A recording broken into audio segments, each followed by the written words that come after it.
Hello again, time for a video. Now, I wasn't planning to make a video today, but I received a letter from a student and there were some problems and I wanted to talk about those, and I think it might be useful for her, and I shall send her this, and for you as well, for your general information about writing a letter. So let's take a look. Oh yes, and of course my usual disclaimer, this is for teaching, for fair use. I don't believe that the case notes are copyright, but if they are, if you write to me at my usual info@englishrightnow.com, I will take it down. However, I think this use, if it is, will be perfectly fine. So now let me have a look. Let me get the case notes at first. Okay. So the letter I received was about who's it again? Mr. Collister, Brett Collister, I think it is. Yeah. Okay, yeah. So who we are writing to? We're writing to Grant Cross, endocrinologist, for assessment and management plan. Well, in fact, a confirmation of our preliminary or provisional diagnosis, which is DM type 2. Okay, so we can see, as usual in the letter, there's some, background information which we don't actually need. And a question, an answer to a question. Someone was asking me about how do we deal with numerous visits that are not directly related, because obviously, for these here, for this particular one, the important parts are this visit on the 4th of the 2nd, the blood tests, and the return and review of the tests on the 24th, where the diagnosis was made. So all this preliminary stuff, you can put this into a paragraph, like in the social medical history. You can say something like, Mr. Collister has made several visits to my clinic over the years for a variety of ailments, including blah, blah, blah, blah, blah, which were all treated accordingly. You could maybe mention something about him being overweight and advised to exercise, because, being overweight and stress, etc., can have accompanying factors in diabetes. But still, you can put all these into a single paragraph, couple of sentences. He's been for various related illnesses or unrelated illnesses which were treated, blah, blah, blah, blah, blah. Okay.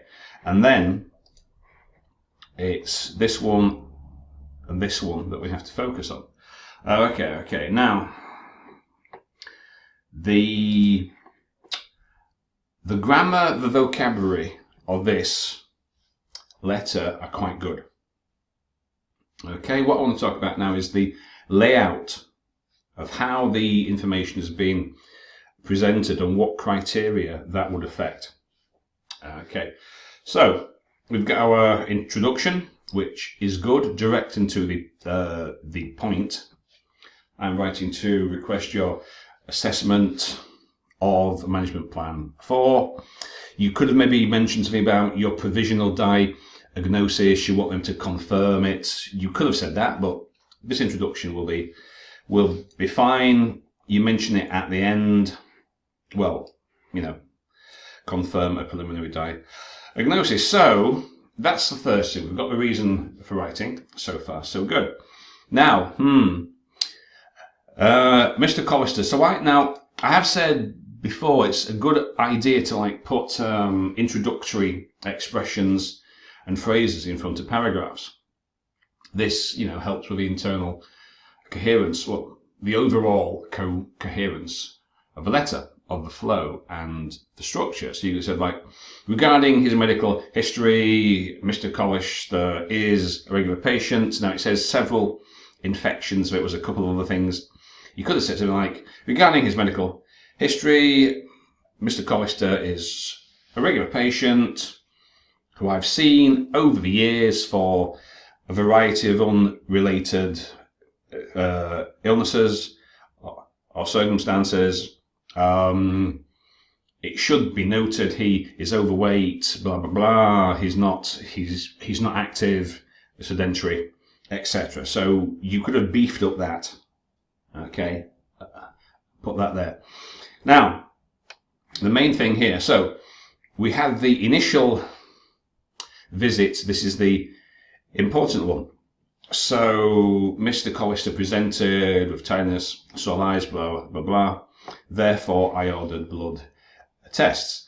Now, then the results are mentioned in the paragraph, but in the case notes, he came back 20 days later, and then you discussed the results, and that's when the diagnosis was made. So this is confusing. If we look at the notes again, so on the 4th, the blood tests were ordered. So they were not reviewed at that time. The diagnosis wasn't made. I mean, you might have thought it was possible, but until the blood test came back, you weren't really going to commit to a diagnosis. Okay, so that's the first thing. In that paragraph, we've got two different events. Okay, then he returns on the 24th. So you say, on the 24th, Mr. Collister returned. His blood tests showed blah, blah, blah, blah, blah. He was still tired, sore eyes. His vision had worsened as a result of all these things. My preliminary diagnosis is, etc., etc. And then, at the end, the closing, therefore, I am writing to request you to confirm my diagnosis of, etc., etc. Okay? But if we go back, what we have got here, okay, so we've got this, okay, and the tests, it shouldn't be there. The test should be here when he came back on the 20th, sorry, on the 24th. He should have come, he came back, his vision had worsened, blah, blah, blah, blah, blah, okay. The results upon review showed, etc., etc. Therefore, my diagnosis was, etc. Now then, we've got a paragraph, and I'm not sure why it's here. It doesn't make any sense. So what's his shoulder and knee got to do with anything? Yeah, so we've got a paragraph here that we don't actually need. Now, if you did want to include this, and maybe, to like show that he's not very fit, he's not active, he's overweight, because weight, can have an effect on a DM, you could have put that here in this initial thing. He's a regular patient, I've seen him several times. Please note also he's had some issues with his joints and he's not fit, blah, blah, blah. Okay, so this paragraph here, it's totally out of sequence. The coherence, it's not there. Okay, so we've got confusion within a paragraph, within two separate events that should have been here, and we've got this one. This is kind of pretty short, and it should mention the results and what you thought. And then we have a paragraph here which we don't actually need at all. So a more logical sequence of events, I think, would be something like this. So, good introduction. I am writing blah blah blah. A regular patient who has had several visits over the years because of blah blah blah blah blah. Okay. On the 4th, Mr. Collister came, I ordered the tests. Today, he came back, blah, blah, blah. Upon review, his results revealed, blah, blah, blah, blah, blah. In view of the above, I think, I want you to confirm this, etc. Okay? No paragraph about a physio or bad knees, bad arms, elbows, arse, anything else. Okay? So that's, I think, how that would work in a slightly better way. Now, the criteria. You may have seen this table. I hope so. This is the public version.